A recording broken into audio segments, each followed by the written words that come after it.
E aí pessoal, tudo certo? Eu sou o Fernando e hoje, como diz aí no título do vídeo, vamos falar sobre Kimi no Na wa, ou em sua tradução direta, Your Name. Foi um dos maiores sucessos quando falamos de longa-metragem japonesa. O filme foi lançado em 2016 e em sua estreia alcançou a maior bilheteria mundial, arrecadando seus incríveis 380 milhões de dólares. Acredito que atualmente Kimi no Na wa deve estar em quarto lugar do top maiores arrecadações no Japão, estando atrás somente de Garoto e a Garça, As Viagens de Chihiro e Kimetsu Mugen Train, não necessariamente nessa ordem. O estúdio de animação de Kimi no Na wa é a Comics Wave Films, famoso por outras produções também, como O Jardim das Palavras, O Tempo com Você, 5 centímetros por segundo e o mais recente Suzume, só pedrada. E caso vocês queiram algum deles no canal, deixe aí nos comentários que eu posso estar trazendo para vocês. O autor de Kimi no Na wa é o Makoto Shinkai, um renomado autor, diretor e roteirista, responsável também por outras produções como os já citado acima, O Tempo com Você e Suzume. Na maioria de suas obras, Makoto é muito plástico. Ele gosta de trabalhar com cenas que geram impacto no público com belíssimas cenas, o que se tornou sua principal característica, e essas cenas estão presentes em todas as suas obras. Falando um pouco da história do filme, vou tentar falar sobre a obra em ordem cronológica, contando um pouco do mangá também, que foi lançado após o filme, sendo o filme de 2016 e o mangá em 2017. Ao contrário da maioria. Aproximadamente 1000 anos antes do início da história do filme, um meteoro colidiu com a Terra no Japão, formando uma cratera, e nessa cratera se formou um grande lago. E logo, uma cidade surgiu em torno deste lago, e ela é chamada de Itomori. E é nessa cidade do interior que mora a nossa protagonista, chamada Mitsuha Miyamizu. A família Miyamizu é responsável por um templo com o mesmo nome. Neste templo são criados fios e oferendas para deuses. Quando Mitsuha era mais nova, sua mãe havia adoecido e acabou falecendo por falta de suporte médico. O pai da Mitsuha, indignado pela falta de estrutura da cidade, acaba abandonando o templo Miyamizu, deixando suas duas filhas, a Mitsuha e sua irmã mais nova, a Yotsuha, aos cuidados da sua sogra, a Itoha, ou Itoha. É importante mencionar que o homem se torna prefeito da cidade. E uma breve curiosidade é que todas as mulheres da família Miyamizu, elas têm a mesma sílaba tônica, o ha no final, só mudando o prefixo, talvez. Por exemplo, a primeira, a Itoha, que significa a primeira. Depois vem a mãe da Mitsuha, que seria a Nitoha, sei lá. Depois vem a Mitsuha, que seria a terceira. E a Yotsuha, que é a quarta. Que falta de criatividade. E a Mitsuha, crescendo nesse ambiente, logo acaba se tornando a sacerdotisa do templo, junto da sua irmã mais nova. E é notável que ela não gosta da sua vida atual e se sente desconfortável com suas obrigações com os rituais, como por exemplo o ritual de Uchi Kamikaze, que consiste em fazer a dança de Kagura e enfim produzir um sake do modo mais tradicional possível, utilizando da saliva e arroz. E em um desses rituais, a Mitsuha acaba ouvindo alguns colegas de escola comentando coisas a seu respeito e ela se irrita. E então ela dá um berro do fundo da sua alma, desejando se tornar um jovem bonito de Tóquio. E se você se interessou pela história e não quer spoilers, eu recomendo parar por aqui, porque agora começam os reais spoilers. Então não se esqueçam de deixar o like e seguir o seu coração. Para melhor entendimento de todos, eu vou tentar dividir a história em personagens, com a parte da protagonista e a parte do protagonista, Mitsuha. Na manhã seguinte, Mitsuha acorda em Tóquio, no corpo de um garoto do ensino médio da mesma idade que ela. Só que, pra quem não sabe, ela está 3 anos no futuro. Sim, isso vira um plot twist futuramente. Mas a pergunta é, como ela nunca percebeu que o ano era diferente? Voltando, ela começa a achar que está dentro de um sonho lúcido. Ou seja, um sonho que você sabe que é um sonho e pode controlar suas ações. Já tive um desses sonhos. Eu sonhei que era o Goku e acabei comendo o seu. Nisso, ela passa um dia na vida do garoto e acaba fazendo as coisas dele, como ir à escola e trabalhar. No outro dia, quando ela acorda, ela não se lembra do que aconteceu direito, só acorda chorando. E neste mesmo momento, ela descobre que as suas ações do dia anterior estavam totalmente diferentes da que ela faria, e as pessoas do seu convívio acabam por achar estranho, meio que como se fosse outra pessoa. Ela acaba achando estranho, e então ela encontra um recado em seu caderno escrito: quem é você? Taki Tachibana é um garoto do ensino médio que vive com seu pai em Tóquio. eles não têm uma grande proximidade, mas se dão bem. Isso é mais abordado no mangá. Em seu passado, aproximadamente 3 anos atrás, ele recebe um cordão de tricô de fio vermelho de uma garota em um trem. Ela chega com uns papos tortos falando que finalmente encontrou, mas ele não entende muito bem. E após isso, ele nunca mais a viu por aí e até esqueceu dela. Porém, começou a utilizar o cordão em seu pulso como se fosse uma espécie de amuleto da sorte. E o que eu e você sabemos que faz alusão direta a Akaito. Se quiserem um vídeo sobre Akaito, deixem aí nos comentários. Voltando para o presente do Taki, em um certo dia, ele acorda no corpo de uma garota do interior e acaba por vivendo no corpo dela. E assim, alguns dias se passam deles trocando eventualmente de corpos. Vale lembrar que as mulheres da família Miyamizu têm um histórico de ter essas trocas de corpos, mas no final não acabam passando de sonhos para elas. Fazendo um pequeno adendo sobre a história,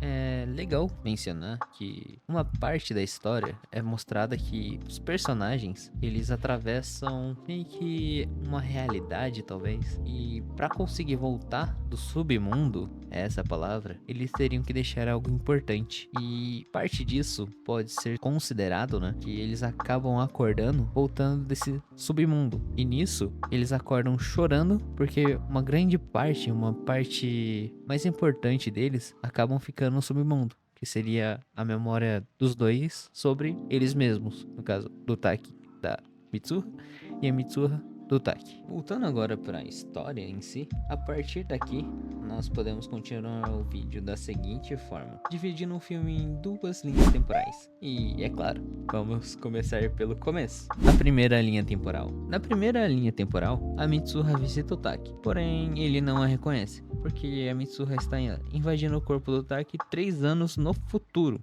Isso eu meio que expliquei no começo do vídeo. Frustrada com o ocorrido, ela retorna a Itomori, deixando o cordão com ele, e ela acaba cortando o cabelo, em sinal de que foi rejeitada.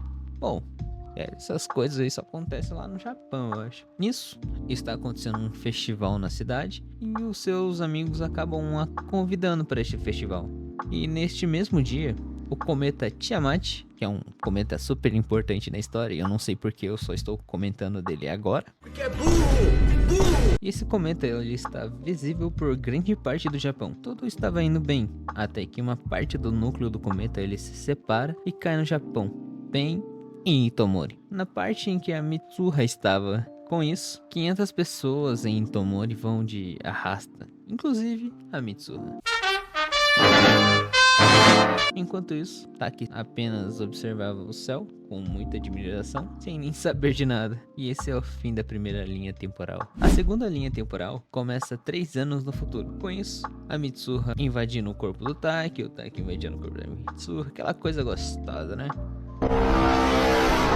Até que, de repente, o Taki nota que não estava mais trocando de corpo com a garota e ele fica intrigado. Seus amigos começam a comentar do porquê ele não está mais agindo de forma fofa e tal. E ele sente algo faltando dentro de si. E ele descobre que está sentindo a falta da Mitsuha. Então ele começa a esboçar algumas paisagens do vilarejo da Mitsuha e finalmente decide partir para encontrar a mulher e enfim encontrá-la. A caminho do metrô, 2 amigos dele decidem o acompanhar nessa busca. Eles passam um bom tempo na procura de Itomori, mas sem sucesso. Até que eles decidem parar em um restaurante. Neste restaurante, a esposa do dono olha o desenho de Taki e reconhece a cidade natal de seu marido. No caso, o dono do restaurante, o Ichiraku de Kimi no Na wa. Enfim, o dono do restaurante, comovido pelos desenhos do Taki, maravilhado também, né? O que eu acho uma baita sacanagem, né? Porque, tipo, o autor do filme tá impressionado com as próprias artes dele, né? Pô, cara sacana. Legal! Enfim, o dono do restaurante decide levar o rapaz até os escombros do seu antigo vilarejo. O Taki, sem acreditar, começa a puxar o celular e para ver as antigas mensagens deixadas pela Mitsuha em seu diário. Mas, do nada, as mensagens começam a desaparecer. Desamparados, o grupo decide ir a uma pousada e por lá, eles começam a vasculhar antigos dados de Itomori e eles confirmaram que a Mitsuha havia ido de arrasta. Deste modo, tudo que havia acontecido com o Taki começava a parecer loucura dele. Ele começa a desistir. Porém, apenas uma coisa o mantinha acreditando naqueles sonhos dele, que é um amuleto da sorte, a fita vermelha deixada por Mitsuha 3 anos atrás, abrindo mais um adendo a Akaido. E então ele se lembra de uma última coisa que poderia fazer: ir ao templo em que ele, no corpo da Mitsuha, havia deixado o sake que ela fez no ritual. Ele pede ao dono do restaurante que o leve até lá, e ele começa a percorrer uma trilha até o local, conseguindo finalmente chegar ao vale. E é uma cena muito bonita. E ele descobre que não estava louco e que realmente tudo aquilo era real, e que eles haviam realmente trocado de corpo. Descendo do vale e encontrando uma caverna / templo de um deus, ele decide beber o sake da Mitsuha. E assim, ele ingerindo o sake, a alma dele começa a viajar no espaço-tempo, e ele começa a ter ciência da vida na Mitsuha, visualizando pontos chaves da vida dela, desde a morte da sua mãe até a partida do seu pai. Nisso, ele finalmente para essa viagem e retorna ao corpo da Mitsuha, um dia depois que ela o visitou em Tóquio, ou seja, o fatídico dia em que o cometa irá cair em Tomori. Rapidamente, ele bola um plano junto dos amigos da Mitsuha para poder impedir as 500 arrastadas. Otaki, no corpo da Mitsuha, fica responsável por convencer o prefeito / pai da Mitsuha de tirar as pessoas do festival, para que não sejam atingidos pelo meteoro, mas ele não consegue. Ele lembra que o corpo dele estava no vale próximo de lá, então rapidamente ele corre até seu corpo e está com a Mitsuha, o que mais uma vez não faz sentido. Por quê? Porque o corpo dele estaria lá, sim, mas 3 anos do futuro. A Mitsuha, no corpo do Taki, acaba acordando. E nisso ela sobe o vale e ela olha pro horizonte. E nisso ela só vê o que restou da sua antiga vila. E ela acaba se lembrando do momento em que o meteoro acaba atingindo a Terra. Nisso, o Taki, no corpo da Mitsuha, acaba chegando no vale depois de furtar uma bicicletinha e fazer uma maratona, e começa a chamar pela Mitsuha que está com seu corpo. Nisso ela desatordoa, né? E começa a procurar por sua própria voz a chamando. De começo eles não se encontram, até que o tempo vai avançando. Aos poucos eles começam a escutar a voz um do outro, até que finalmente o crepúsculo acontece.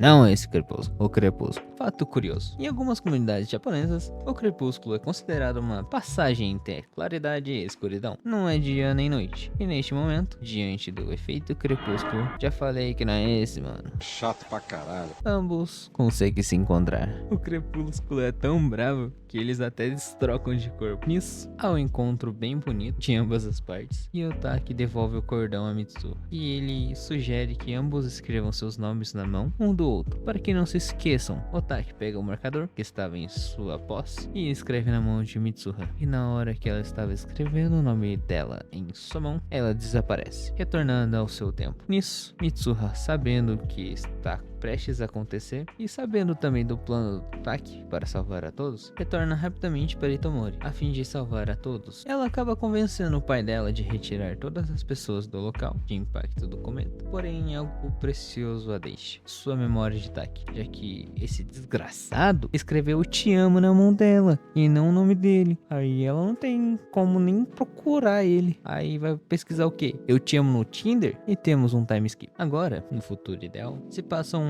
8 anos após a queda do cometa, 5 anos após as trocas de corpos na linha temporal do Taki. A Mitsuha agora mora em Tóquio, como era seu desejo desde o começo, e o Taki terminou seus estudos e está à procura de emprego. Por todos esses anos, o Taki e a Mitsuha têm aquela sensação de que eles buscam por algo ou por alguém que os faça se sentir completos. Esse sentimento é amplificado pelo "eu te amo" que o Taki escreveu na mão da Mitsuha, que combina o sentimento mútuo de amor com o cordão que o Taki manteve junto dele por 3 anos. E desde então, de volta com a Mitsuha, deixando eles em um estado subliminar de busca um pelo outro. Esta busca implacável finalmente pode ser terminada quando o Taki e a Mitsuha finalmente se encontram através de uma janela do metrô. Eles correm ao redor das estações de metrô, procurando um pelo outro, até se encontrarem em uma escadaria. Na escadaria, eles continuam a passar um pelo outro, sem falar nada, já que para eles é estranho abordar um desconhecido. Mas o Taki, ele quebra o silêncio e pergunta para Mitsuha se eles já se encontraram antes. E ela responde que acredita que sim. A ligação entre eles é estabelecida novamente e eles derramam uma lágrima, perguntando pelo nome de cada um, e o filme acaba. E o filme ele acaba nos deixando com aquele gostinho agridoce, muito felizes por eles se reencontrar, porém confusos, pois não sabemos se eles se lembram do outro e estão juntos, ou se só seguiram suas vidas como se nada houvesse acontecido. Pô, seria engraçado, né? Já pensou? Ah, conheço nenhum Taki não, vai embora. Vamos para algumas diferenças do anime original e o mangá de Kimi no Na wa. Em um geral, o mangá está bem fiel ao anime, porém há algumas cenas extras, nada que mude o entendimento do anime, mas é legal saber, pois complementam a história e que podem ajudar um pouco com a maneira em que você enxerga determinado personagem. No anime, é passado rapidamente o passado da Mitsuha, no mangá também, mas temos mais detalhes do porquê o pai da Mitsuha e elas são meio que brigados. Já o pai do Taki tem uma relevância um pouco maior. É citado no mangá que a Mitsuha, no corpo do Taki, fez uma visita no emprego dele. Porém, nada além disso. Só sabemos que eles não são muito próximos, mas se amam. No fim do filme, eu sinto que foi muito corrido. Já no mangá, eu sinto que foi um pouquinho menos corrido, mas foi corrido também. Por exemplo, descobrimos que a Mitsuha, após terminar os estudos, foi a Tóquio e começou a trabalhar. E o Taki terminou os estudos e estava procurando um emprego. Nisso, o Taki, após um dia inteiro procurando, acaba parando em um restaurante. E no fundo do restaurante estão os amigos de infância de Mitsuha, discutindo informações sobre o casamento deles, até que chega uma mulher, que é a Mitsuha, e se junta a eles. Porém, em nenhum momento Taki encontra ela, e é bem mais nítido que o casamento é dos dois, e que a Mitsuha estava lá só para auxiliá-los. E é somente isso que eu lembro de diferente no mangá. Deixa aí nos comentários se eu esqueci de alguma coisa, por favor. Agora, falando um pouco dos gráficos, eles em si são muito incríveis. Mesmo sendo de 2016, são telas muito boas e continuam bem atuais, limpas e belas. E traz uma sensação muito boa que esses gráficos conseguem passar. De longe, um dos melhores gráficos em filmes que já vi. A Comics fez realmente um ótimo trabalho. O filme possui várias cenas muito impactantes e uma das minhas cenas favoritas é aquele momento em que o meteoro ele acaba atingindo o local em que a Mitsuha estava. Isso parece meio estranho, né? O momento em que o meteoro dizima todo mundo. Mas não é por isso. É pelo gráfico. É pelo gráfico. O gráfico realmente é muito bonito naquela cena. Porque podemos ver no reflexo do olho dela cada detalhe. E eu particularmente gosto muito do céu e as estrelas. Tudo que envolve esse lado celestial. Porque tem até que em abundância no filme. Podemos ver que é um trabalho muito bem feito. Com muito carinho pelos animadores. A trilha sonora, o soundtrack de Kimi no Na wa, é um dos pontos que mais chama a atenção no anime. Cada música, cada som colocado no filme é bem trabalhado, fazendo com que cada cena seja muito única e dá muito mais dinamismo ao filme. No geral, gosto muito de todas, mas darei mais destaque às músicas Zen Zen Zen, Sparkle e Nandemonaya, que são todas produzidas pela banda Red Wimps, que esteve no Brasil em março. Pelo que vi na tradução do Google das músicas, o que não ajudei muito, todas falam sobre um casal, mas não consegui notar nenhum contexto na obra. O que de duas uma, ou a música realmente não faz sentido no contexto, ou eu sou muito Agora falando um pouco sobre o que eu achei do filme em si, eu gostei muito, tanto é que para fazer este vídeo eu acredito que foi a sexta vez que assisti. Tudo isso? E sem contar o mangá que li também para ter um maior parâmetro dessa obra. Vou falar de Kimi no Na wa de maneira geral. A obra é muito bonita, o Makoto Shinkai nunca decepciona em suas obras, a sonografia é impecável e o filme possui um soundtrack memorável. E a banda que fez os principais temas é muito boa. A música fica na cabeça e você tá lá trampando, cantando. Os personagens são bem carismáticos, todos eles funcionam de maneira muito bem e faz com que a história gire de maneira coesa. Sobre a história, eu curti muito. Levou um tempo até que eu conseguisse entender ela da melhor maneira, pois ela é bem rushada em algumas partes, mas não atrapalha em nada se você quiser assistir o filme sem nenhum compromisso. Gosto como eles trabalham bem muitas partes da mística nessa obra, como por exemplo a Kaito, a mística do crepúsculo e todo o enredo da alma gêmea. O único ponto que eu poderia reclamar da história talvez seja que, sei lá, a história é um pouco meio burra, talvez, porque tem partes que uma pessoa comum não iria, sei lá, pô, nossa, olha só essa, se bem que tá em Tóquio, mas como que ela não vai ver o ano que ela tá, saca? E como ele também não vai ver um ano que ele tá, são coisas básicas assim, que eles tiveram que meter o louco pra que a história seja mais impactante, talvez.